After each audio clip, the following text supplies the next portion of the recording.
Good morning all students. देखिए, आपको धातु के और अधातु के बारे में बताया गया था।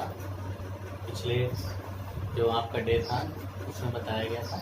अब इसमें आपको जो भौतिक गुण तो बता दिए गए थे धातुओं के, लेकिन उसमें रासायनिक गुणों को नहीं बताया गया था। आपको इमेज भेजा जा चुका है, तो उसको थोड़ा सा समझ लीजिए कि जो धातुएं होती हैं वो क्रिया किससे करती है, यानी रासायनिक गुण की। फिजिकल प्रॉपर्टीज तो आपको मालूम हो गए कि इनमें चमक होती है, सुचालक होते हैं और ये धन विद्युतीय होते हैं, लेकिन इनके रासायनिक गुण क्या होते हैं। तो जो है रासायनिक गुण में पहला जैसे O2 से क्रिया, तो धातुएं कोई भी धातु हो वो ऑक्सीजन से क्रिया करती है। मान लीजिए Mg है या Zn है या Na है, ये ऑक्सीजन से क्रिया करती हैं तो क्या बनाती हैं, ऑक्साइड बनाती है। कोई भी धातु है ऑक्सीजन, रासायनिक गुण है, कोई भी धातु ऑक्सीजन से क्रिया करती है तो धातु के ऑक्साइड बनाती है, यानी MgO। फिर इसके बाद ZnO, बैलेंस भी करना अनिवार्य होता है। Na2O, सोडियम ऑक्साइड, ये इस प्रकार। तो ये क्या बन गए, धातु के ऑक्साइड। ये धातु है, धातु के ऑक्साइड। फिर दूसरा, ये जो धात्विक ऑक्साइड होते हैं ना, ये धातुएं जो है जल से क्रिया दिखा सकते हो। जैसे दूसरा जल से क्रिया, तो धातु के ऑक्साइड जो होते हैं ये जब जल से क्रिया करते हैं तो क्या बनाते हैं, क्षारीय विलयन बनाते हैं। या कोई धातु मान लीजिए पोटेशियम ले लिया, सोडियम ले लिया, अब इनकी जल से क्रिया कराओगे तो जो विलयन बनेगा ना, वो आपको मालूम है यहाँ पर H2O में H और OH होता है। K के साथ KOH जाएगा और Na के साथ NaOH जाएगा। ठीक है, बैलेंस करेंगे तो यहाँ पर देखिए ऑक्सीजन 1 है, हाइड्रोजन यहाँ 1 है, यहाँ 2 हैं, तो आगे 2 लग जाएगा। ठीक है, तो 2K 2Na, हाइड्रोजन भी बैलेंस हो गए। ऑक्सीजन आपका देखिए यहाँ पर 1 है, ये तो ये देखिए क्या बना, क्षारीय विलयन बना। क्षारीय विलयन समझ रहे हैं कि जो है धातुएं जो है जल से क्रिया करती हैं तो कौन सा विलयन बनाती है, क्षारीय। या धातु का ऑक्साइड कौन सा विलयन बनाता है, चाहे धातु का ऑक्साइड ले लीजिए चाहे धातु ले लीजिए, उसका विलयन क्या होता है, क्षारीय होता है। ठीक है, फिर इसके बाद तीसरा आप रिएक्शन दिखा सकते हो, अम्ल से क्रिया। कोई भी धातु हो अम्ल से क्रिया, पीछे भी अम्ल के आपके गुण बताए गए थे। तो कोई भी धातु मान लीजिए आपने Zn लिया, हमने H2SO4 से क्रिया करा दी तो क्या बन गया, देखिए धातु है अम्ल से क्रिया किया तो ZnSO4 प्लस हाइड्रोजन गैस। और पीछे आप पढ़ चुके हो अम्ल क्षार लवण में कि धातुएं अम्ल से क्रिया कर कौन सी गैस मुक्त करती हैं, तो हाइड्रोजन गैस मुक्त करती हैं। पीछे पढ़े हैं, वही चीज है कि कोई भी धातु हो अम्ल से क्रिया करेगी तो हाइड्रोजन गैस को मुक्त करेगी।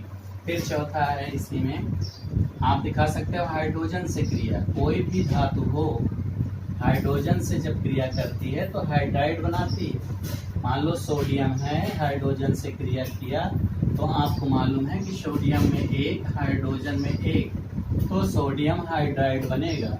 NaH, बैलेंस करेंगे, H यहाँ पर 2 हैं, आगे 2 लग जाएगा। फिर सोडियम हाइड्राइड बनाता है, हाइड्रोजन से क्रिया करके हाइड्राइड बनाते हैं।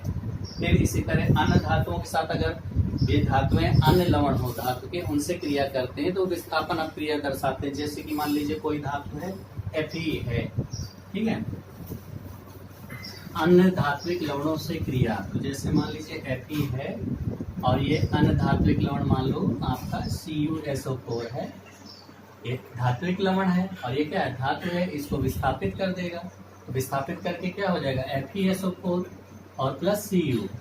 तो ये क्या बन गया, आपको मालूम है कि धातु है अन्य धात्विक लवण से क्रिया करती है तो उनको विस्थापित कर देती है, विस्थापन को प्रदर्शित करती है। इसी तरह ये धातुओं के गुण थे। अधातुओं में इसी तरह होते हैं कि जो अधातुएं होती हैं, अधातुओं में भी जैसे जैसे इनके साथ क्रिया दिखाया है उसी प्रकार इनमें भी क्रिया दिखाते हैं। जैसे ऑक्सीजन से क्रिया, O2 से क्रिया धातुएं करती हैं, O2 से क्रिया तो क्या बनेगा, देखिए पहला ऑक्सीजन से क्रिया कराओगे, सल्फर है, ऑक्सीजन से क्रिया किया तो SO2 बन गया, सल्फर डाइऑक्साइड। और जो सल्फर डाई ये अधातुओं के जो ऑक्साइड होते हैं जब ये जल से क्रिया करते हैं, यानी दूसरा जल से क्रिया, अधातुओं के ऑक्साइड का मतलब कि जैसे सल्फर डाइऑक्साइड है, ये जल से क्रिया कर लेगा। तो देखिए यहाँ पर O2 है, एक ऑक्सीजन ले लिया, SO3 हो गया, H में एक होता है, SO3 में दो होते हैं, बन जाएगा H2SO3 सल्फ्यूरस अम्ल। कौन सा बना? अम्ल बना। तो अधातुओं के ऑक्साइड जल से क्रिया करके क्या बनाते हैं? धातुओं के ऑक्साइड कौन सा विलयन बनाते हैं? अम्लीय। धातुओं के ऑक्साइड कैसा विलयन बनाते हैं? क्षारीय। ये अलग से क्वेश्चन भी आते हैं सार टाइप कि धातुओं के ऑक्साइड कौन सा विलयन बनाते हैं? क्षारीय। और अधातुओं के ऑक्साइड क्या बनाते हैं? अम्लीय। इसी तरह तीसरा है अम्ल से, ये हाइड्रोजन से क्रिया। तो अधातुएं भी हाइड्रोजन से क्रिया करके हाइड्राइड बनाती हैं। जैसे नाइट्रोजन है, हाइड्रोजन से क्रिया करेगा तो बनाएगा क्या? अमोनिया गैस बनेगी, नाइट्रोजन हाइड्राइड होता है, यानी कि ये बन जाएगा 2 3, यहाँ लग जाएगा, बैलेंस हो गया। तो नाइट्रोजन ये क्या है? अधातु है, और ये क्या है? हाइड्रोजन से क्रिया करा तो ये क्या बनाया? हाइड्राइड बनाया, यानी अमोनिया गैस बनी। तो इसी तरह अब इसमें एक जो गुण होता है कि ये अम्ल से क्रिया नहीं करती। अधातुएं जो है अम्ल का इन पर कोई प्रभाव नहीं पड़ता अधातुओं पर। तो ये इसके रासायनिक गुण हो गए। अब इसके बाद आता है उपधातु। तो ऐसे तत्व जिनमें धातु और अधातु दोनों के गुण पाए जाते हैं उन्हें उपधातु कहते हैं, बता चुके हैं। ठीक है, तो ऐसे मतलब तत्व जो धातु अधातु दोनों के गुण होते हैं उसे क्या कहते हैं? उपधातु या सब मेटल। उसके एग्जाम्पल भी बताए थे, आर्सेनिक और एंटीमनी। आर्सेनिक का क्या होता है? AS arsenic. ये दो उपधातुओं के नाम ज्यादातर पूछे जाते हैं। और एक होता है एंटीमनी, SP। ये दो उपधातु हैं। ठीक है, इनमें धातु अवधातु दोनों के गुण हैं, इसलिए इसको उपधातु कहते हैं। अब इसके बाद आता है मिश्र धातु। मिश्र धातु, इसको इंग्लिश में बोलते हैं एलॉयड, ALLOYS। एलॉयड माने होता है मिश्र। ठीक है, जब इसकी परिभाषा क्या है? जब दो या दो से अधिक धातुएं गलित अवस्था में समांगी मिश्रण। देखिए 9th में आपने समांगी विषमांगी पढ़ा, जिसमें पदार्थ अलग अलग दिखाई देते हैं वो विषमांगी होते हैं। जिसमें पदार्थ एक जैसा दिखाई देता हो, कोई भी विलयन हो, वो क्या होता है? समांगी होता है। देखिए जो विषमांगी होता है, जैसे आपने जल लिया और उसमें थोड़ा सा आपने बालू डाल दिया तो बालू के कण अलग दिखाई देते हैं, जल अलग दिखाई देता है। इसी तरह जल में थोड़ा सा तेल डाल दीजिए तो तेल ऊपर तैरता रहता है, तो क्या हो गया? विषमांगी। और समांगी का मतलब होता है जैसे कि आपने चीनी डाला पानी में, उसको घोल दिया तो एक जैसा हो गया, तो वो क्या हो गया? समांगी। तो उसी तरह है कि जब दो या दो से अधिक धातुएं आपस में मिलकर गलित अवस्था में, ठीक है, क्या बनाती हैं?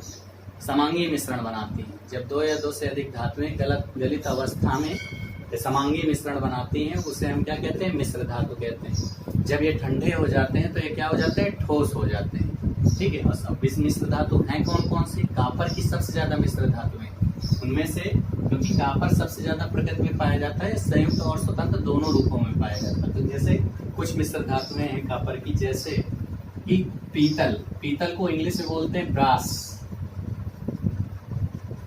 ठीक है, और एक होता है कांसा जिसको बोलते हैं ब्रॉन्ज, और एक होता है जर्मन सिल्वर। ठीक है, अब इनमें जो है क्या क्या पाया जाता है? तो देखिए पीतल में कापर जो है 80% होता है, और जिंक एक धातु और होती है 20%। तो कापर और जिंक दो धातुएं मिलकर के गलित अवस्था में क्या बनाती है? पीतल। लेकिन मात्रा किसकी ज्यादा है? कापर की 80% और जिंक 20%। इसी प्रकार कांसा, कांसा में क्या होता है? कापर 88% होता है। और एक धातु होती है टिन, उसको एसन बोलते हैं, उसका प्रतीक सिंबल एसन होता है। टिन मतलब वो टीन चादर नहीं है, टिन एक धातु है, एसन से बोलते हैं, स्टेनस बोलते हैं। ठीक है, इसमें जो है 12% होती है। फिर इसके बाद जर्मन सिल्वर, तो इसमें कापर होता है 60%।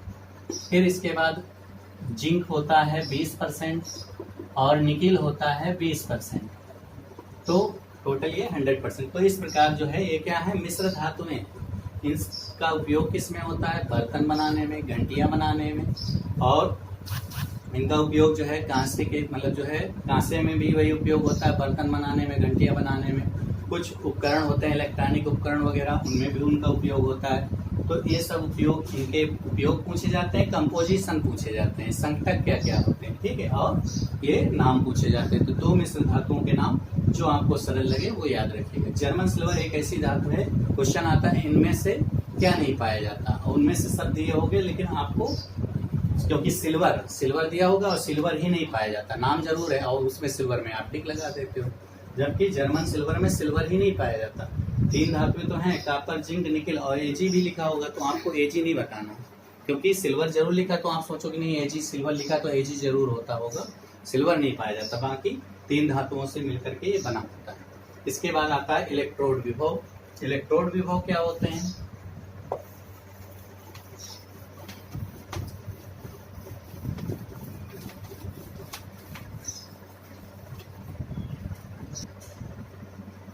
पोटेंशियल,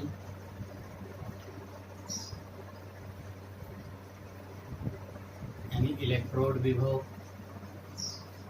क्या करते हैं, 1 विलयन लेते हैं। मान लीजिए आपने कॉपर सल्फेट का विलयन लिया, ठीक है। अब इसमें आपने एक छड़ जो है कोई छड़ ले ली, ठीक है, ये कॉपर सल्फेट का विलयन है और ये कॉपर की छड़ है।